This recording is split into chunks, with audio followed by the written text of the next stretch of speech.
You've never seen blue waffle. All my waffles are the same color. Yeah. You know what color they are? They're waffle color. Yeah. Oh, really? I never had a blue one. Welcome to WFO. No, we're not calling it that. Nuts and bolts. We'll see about it. Welcome to Nuts and Bolts at the N.U.T.S Harley-Davidson studio. We're gonna talk about things going on in the industry. You good? Yeah. Comfy? Just hitting that switch. Get the right Get level. those switches. Hit them switches. Yeah. Man, we're excited. We're gonna talk about N.U.T Harley-Davidson, the motorcycle and power sports industry, and things going on here in our community. What is the purpose of this podcast? Just to introduce folks to the dealership, let them know who we are, talk about things going on in our industry, talk about things going on in our community. You know, our vision statement here is we want to be industry leaders in both community and employee growth and development. We're going to focus on our team, right? We're getting people coming from all over the country looking at our socials, and we got to let them know who we are, man. You're welcome. No, you're welcome. You got a sprocket out of the deal. I got a whole sprocket. That's my part of the destroyer. Yeah, we got a sprocket out of the deal. And another part of our vision statement is to create a kick-ass customer experience, and that's why we're doing this, is to let you know this is one of the best places to buy Harley-Davidson in the country. Yeah, so the best. We'll keep everybody informed of what's going on in the business, what's going on in the industry, different types of opportunities. We're going to highlight our staff. Yeah. Right? And let everybody know what makes this place special. Did you turn Safe Search off? Yeah. Safe Search. Yeah, that's what it is. Okay. I was trying to just not show him. You ready? I don't. It's just. I want to know now. It's a blue waffle. Oh my goodness. Why are you? What is wrong with you, man? What? Now you Come know. on now. More. You can't unsee this. More importantly, how do you know about this? This shit? was the thing when I was early in the military. It was like something you Well, prank I the don't even know boys what with. that You're like is. blue waffle. It's a blue waffle. What the fuck is wrong with you, man? Hey, did you silence your phone? Yeah. When I first started hanging around with you, I figured like this is just an act. It can't be like this all the time, but you like this all the time. I have man. weaponized autism. You got something, bro. You have something. Sometimes it's weaponized against you, sometimes me. We're here at the Emerald Coast Harley-Davidson Studios. Motorcycle Monday back again. Motorcycle Monday. On a Wednesday. Well, They're not. depends. Trade secrets. Yeah, As you guys will figure out, like it's Motorcycle Monday, but every day. But that doesn't. Every day's Motorcycle Monday. That doesn't have brother. anything to do with what day we do it. It's like just- International Chess Day. Yeah, you just find a catchy name, and when we started doing that on the radio station over there, We did. at JVC with Bo Reynolds, Uncle Bo. Uncle Bo. It seems He's kinda, easy to. He's easy to. We need to. Greatest athlete in Auburn You history. give him a titty twister. Purple nurple. Blue waffle. You ain't right, boy. Oh, good Lord, Bo Reynolds, good dude. He is Uncle Bo. It sounds dirty. I wonder if he found his car keys. Last time we were over there, you said, "Let me put his car keys in this coffee cup." I never told him where it was. Nope, never told him. And you turned up the AC. You turned the AC off and turned the heat on. And about 2:00 in the afternoon, that was on me. I was feeling bad about it. I wasn't. So I called over there and I'm like, "Hey, if it's hot, it's because normally turn the AC on and cut the heat up to 88 degrees." Which turns out that they had AC problems. Yeah, and got they thought AC something was problem. wrong. Yeah. Justin Nunley is the God, problem. they're just in there sweating for no reason. I Yeah. did not call. Turn them into lizard people. How long do you think it took him to find those keys? I think he had to call a locksmith and have new keys made. Probably cost him Yes. $500 or $600. Mission But accomplished. he will one day find those when he looks in that cup in the corner of his office. That's caked with dust. his keys? Yeah, so if you guys are missing shit after Nunley's around, just look around. Yeah. Well, we're far enough in. We should probably introduce our guest today. This is Red because he has red hair, and this is Brian because his mom named him Brian. Yeah. Red's our fixed ops director here at the store, oversees parts and service. And B's one of our master technicians, been here for years. Master Brian. Master B. Man, we wanted to bring these guys in, our award-winning service department here at the dealership. These guys do a good job, and we just wanted to introduce them and share a little bit about who they are and what we do here at the shop. And Red, you've been in the industry how long, man? A long time. This is year 21. 21 in a row, yeah. Yep, in a row. Yeah. Uninterrupted for the most part. The bulk of your career you worked on the parts side, right? Yep, I started out washing bikes, being a porter, moved into parts and service, integrated into the shop, and here we are. 21 years later, run parts and service. Yeah, man, that's cool. Interesting thing about Red is that he was once a professional wrestler. He was, and I don't know if you noticed it in my office behind my bar where I got all those pictures. There's a picture of him in his tag team partner. What was your name? Like Cadillac? Cadillac Callus was the name. The tag team was called Rolling Too Deep. My tag partner was the wild card. Rolling Too Deep. You know, what tag team matches, I've never noticed this. And sometimes they show it a lot, and sometimes they don't. But there's a rope, tag rope. But they don't talk about it a whole lot. You can't go further than that. You got to be holding that tag rope. So the rule says yes, that you have to be hanging onto the rope as far as you can reach out for the tag. That's as far as you can legally do it. However, a good heel never abides by that rule. But you got your own rope that's like 12 feet long. It's easier to ask for forgiveness than permission. So the referee comes over and tells you, no, you got to hang on the rope. No, all right, sorry about that.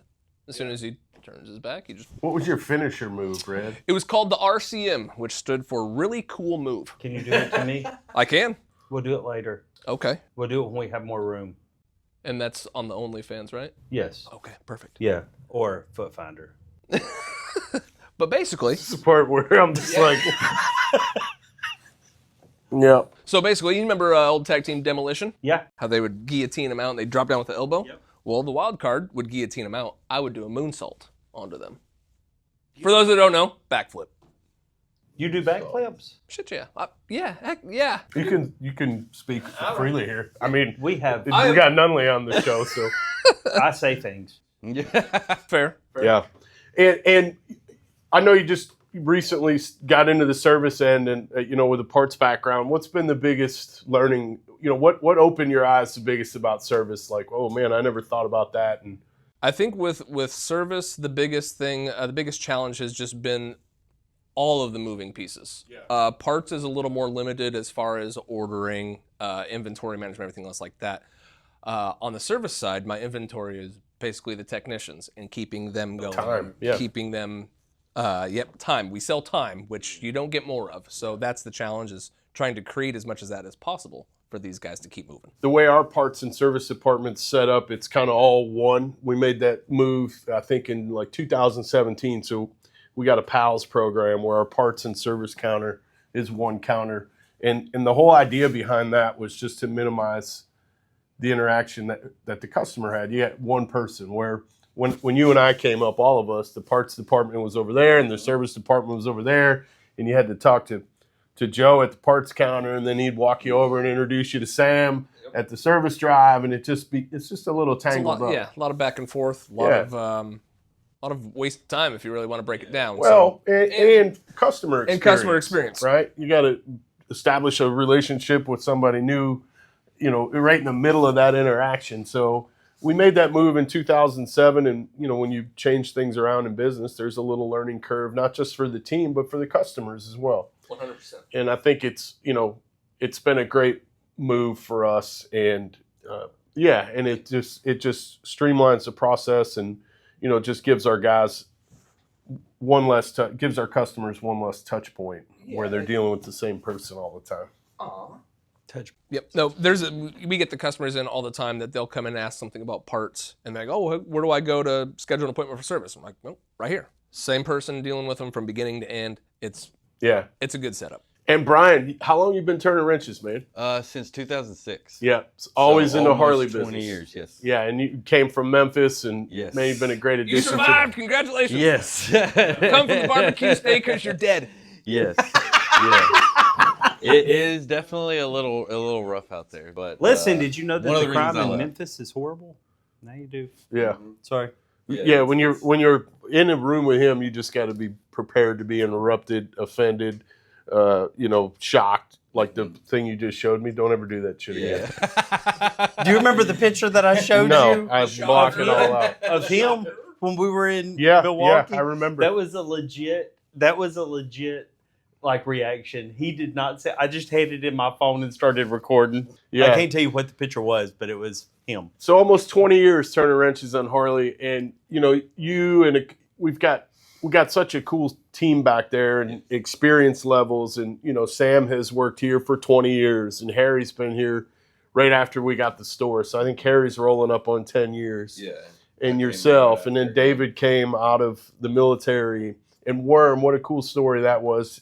Worm started in high school. Yeah. Was a porter. Washed bikes and then went to school. Went to school, got his certs, came back, and now he's part of our service team. So He's doing good. what are some of the things that you think our shop does really well and that you guys like working on? Every shop's a little different. Some of them you got performance, you got bolt-on accessories, just regular maintenance. What are some of the things? I know you guys spend a lot of time in the dyno and got horsepower on your brains. Definitely horsepower. That's my favorite thing to do, I guess I would say. That's one thing that drives me. I love doing engine builds, making a lot of power, doing something different, not just ordering kits that can, I like to try to mix it up a little bit. Yeah, and one thing that you guys do really well that I appreciate, like you stay on top of trends and what the latest and greatest is, and people come out with a new cam or different ways to different things. You guys are always on top of that. And I mean, especially lately, the industry's changing really fast. So it's you got to stay on top of it, or you're just going to be left behind, basically. Have you ever installed a vibrator? Yes. Twice. Gus, do you know what a vibrator is? I do. I remember the video. Yeah. That is still wild to me. Did you know that he has a machete in his toolbox? No, not me, Sam. Is it Sam? Mm-hmm. It's a shop machete. Yeah. What did you have it's in the yours? complaint department. I walked around I and have a asked seal everyone. puller. It looks like something that'll claw your eyes out. Oh, yeah, that's what it was. Yeah. It's a dual purpose tool. Yeah, I still haven't. Like from I Know What You Did Last Summer? Yeah, pretty much. Hey, that bike you just finished last week for Kyle with the turbo. Dude, that thing is badass. Yeah, 131 stage 4. We started it with a Star Racing 3/4 race cam and just the 131, and he was happy with that for a while. And then he decided to add the Trash Stage 2 turbo. We tried to talk him into changing the cam first, but he was going to ride it like it is because that cam's not really set up for a turbo, but we still made 181 horsepower and 169 foot-pounds of torque, and it held 160 foot-pounds of torque through the whole rev range. In layman's terms, that's fast as fuck. Yes. We also set up the 2-step, and that was really cool. What's that? Where you can pull the clutch in full wide open, and it holds it at 3,250 RPMs, so you can build boost, and then you just let go of the clutch and hold on. It's like launch control on my truck. Yeah, pretty much. Ever tell you about the first time I did the launch on my TRX? Mm-mm. So I had some performance work done. I had some injectors. I took you for a ride that truck. It was nice. I had some injectors and pulleys done, and it went from 702 to, let's just call it 800 horsepower. So as soon as I pick it up, my buddy Ryan Milliken did the work for me at Hardway, and I'm like, I got to try this launch control, man. So I go back by the back base over there by Herbert Road, and my buddy Cole is with me from KM Cycle, and he's like, let it eat, man. So I dial the launch control all the way up, hold on the brake, stomp the gas, and let it go, man. And it lunged and stopped. And every light on the dash came on, and I'm like, I just grenaded my truck, man. I just killed the truck. And I'm sitting there, and we're both looking at each other like, shit, that probably was a little more than what I was supposed to do. So I turned the truck off, and I'm sitting right in the middle of the road, and then I turned it back on and fired it up, and it was good. So I dialed it down to about half launch control, man, and it was cool. But I didn't know that they had that on a bike, launch control. Yeah, it's That's probably on the Destroyer that you've been. Oh, yeah, yeah, definitely. You've been pestering me to ride. Sprocket. Yeah, where's your sprocket? It's my comfort sprocket. Yeah. We ran a Destroyer on the dyno at MMI. It's definitely they have launch. Well, we're gonna get that down one day, and we're gonna have to get it. I think you were here before we put that up. Yes. So Yes. yeah, I think we took it in the dyno, didn't we? Yes, once early. I think that was right before I got here. We ran it once, but Are you going to the drag strip with me when are we going? when I take the Destroyer? Oh, When I yeah. finally convince him. Yeah. I'm going to take the S10 and the Destroyer at the same time. So Definitely. you want to take the S10 down the track? Hell yeah, I'm down. I'm not scared. Last time I went down the track was on my bike. We've got a ladder bar set up on that S10, Kept and it up all the way. it just squats and goes. It's Yeah. scary, Yeah. bro. I love it. Yeah. Well, The Destroyer. Yeah. I'm working on it. We need to set up a race with the S10 and the Destroyer. As a consumer, before you came to work, that's how I just move on. Yeah. As somebody just come to the dealership, right? Like, what's something now that you've kind of seen behind the curtain and how the service and the parts and all that works and what that process looks like? What's something you're like, man, I never thought of that, or I never expected that, or that caught me off guard. Whenever you go somewhere to get your car worked on or your bike worked on or something, you're like, those guys are just effing off in the back. What's taking them so long? These dudes are grinding back there. Like, from the minute they walk in the door to the minute they leave at 6 o'clock in the evening, or sometimes later if we have a customer in that just bought a new bike and they're wanting some parts put on it, like they are grinding the whole time. Sure. Sometimes work through lunch and everything. Like, Travelers, that's a big one. We always make time for travelers, right? So if you're passing through, Yeah, the schedule is fluid. I mean, it's fluid every day. We just kind of tackle things as they. We have a plan, but everybody's got a plan until they get punched in the mouth. yeah. It's what time are we going to get punched in the mouth? I think one of the things that people don't realize about the way you guys work, like that's a total team effort back there, from the front counter all the way to the guys in the back that are washing the bikes before customers pick them up. But I think when I give people tours of the store and I walk them through the shop and I tell them about, man, these guys only get paid for what they produce, right? And if you're efficient and you keep your head down, you might be able to produce 12 hours of labor in an 8-hour day. Yes. But that doesn't happen without the guys. It doesn't happen every day, but it also doesn't happen by yourself. No. Right? No. And the guys at the front are doing a good job with that and managing expectations. Because they make sure the parts are all there, Yeah, and then correctly. And the back counter guy that's staging jobs for you. So as soon as you're finished, you got your next job ready to roll. And there's a lot of crosstalk between the technicians, right? If some of y'all are stronger in some areas, it's a great team. Yeah. Everybody jumps in and everybody's willing to help out. Yeah. Even me not being part of the, if I pull the shovel head in or I pull my bobber in or something, I can, and I'm just doing some DIY shit back there, which probably aggravates y'all. Y'all are just like, Lord, get out of my way. But Don't make eye contact. Don't make eye contact. everybody's willing to jump in and help. Because to me, the best form of advertisement for the store is the employees' motorcycles. So anytime an employee needs a hand with one of their bikes or something like that, I feel like it's kind of the business's duty to help them out, because seeing all those bikes parked out front every day, I mean, when somebody pulls up, they'll always see a type of bike they like or something set up the way they like and be like, man, that's kind of what I want to do. Did you see what I rode in today? Yeah, the green and white one. Yeah, The shovel? The shovel in. Yeah, I love that shovel head. That's a good. Nice one. It's an 83 FXR. That thing's fun. Yeah, it's a cool FXRs are bike. good. That's a cool bike.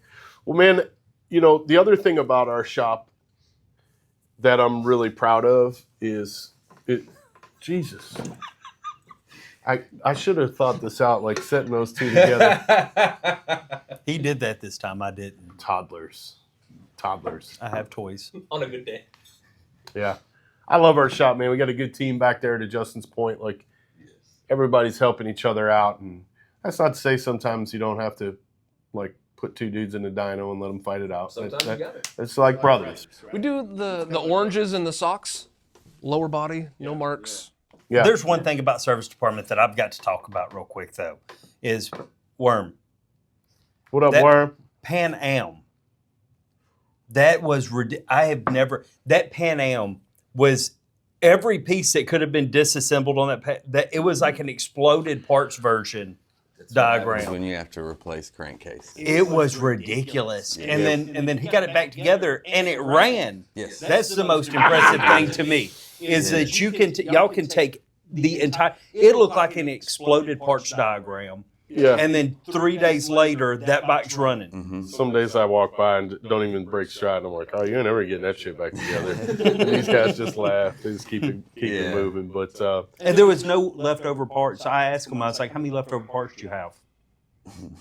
If I put Legos together. did I ever tell you about my 1978 Honda 250 Elsinore dirt bike that I rebuilt in my college dorm? No, really? I had some extra parts. You did it in the dorm room. We did it in the dorm room. And I blew it up in the fall, and we did it over the winter, and I scraped some money. You know, in Michigan, there's a bottle return. You get there's a 10-cent deposit when you buy a bottle. Your dad told me about that. Yeah. Not your standard. You're five. dating yourself. There's a whole Seinfeld episode about the 10-cent versus the 5-cent. Listen, Gus's dad got onto me for trying to throw a can away. He was like, put it in the can. Yeah, but in college, like if you could get back to the scene of the crime, back to the party spot first, you cleaned up. Oh yeah. You cleaned up. Like you go with a trash bag and you take that over to Meyer and do your bottle return. You get $30, bro. And $30 when I was in college. That's how you start over again the next night. I could buy 12 Hot Now cheeseburgers, Hot Now, 3 or 4 cans of dip, 6 Big Bear 40 ounces, and I still had $18 left. I was good to go. Yeah. But I bought some parts to rebuild this Elsinore. Remember the Elsinore? The Oh old yeah, Honda those are dirt nice bike? bikes. It was a late 70s edition, and we had to put new cylinders in it, or new pistons and rings, and I had some leftover parts, and I rode that bike for like 2 more years. Never had an issue with it, right?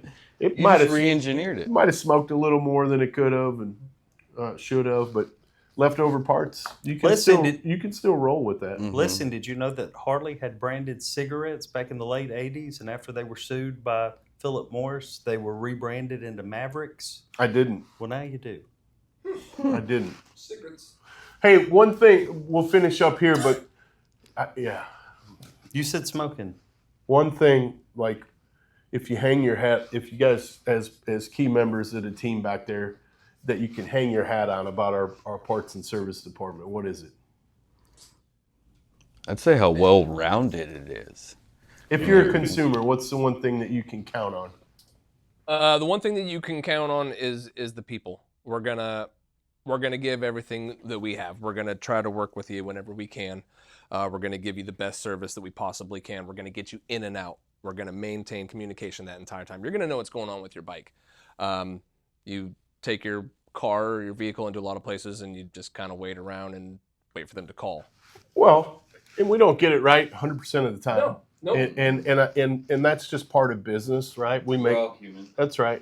But it's how you handle that Correct. moving forward, and that's We'll fix our mistakes. yeah, and that's what I'm most proud of with our team. Like if we drop the ball somewhere, we're going to pick it up and run it hard to make up that ground. So Oh, we're running hard. And if for some reason, we love the challenge. We love it when, we almost get stumped. That's when we all get to come together, put our heads together, our collective experience, and see if we can back into that solution, if anything. But we pride ourselves on being solutions providers. That's what service is.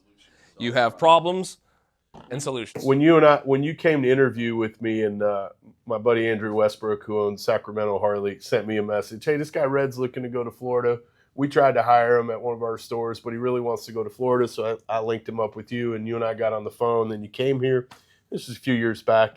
And I'm like, man, why are you looking to leave? And he's like, you said, I want to be challenged. And I'm like, oh, okay, buddy. I got you. I got you. Let's get challenged. One last thing. Our tire special.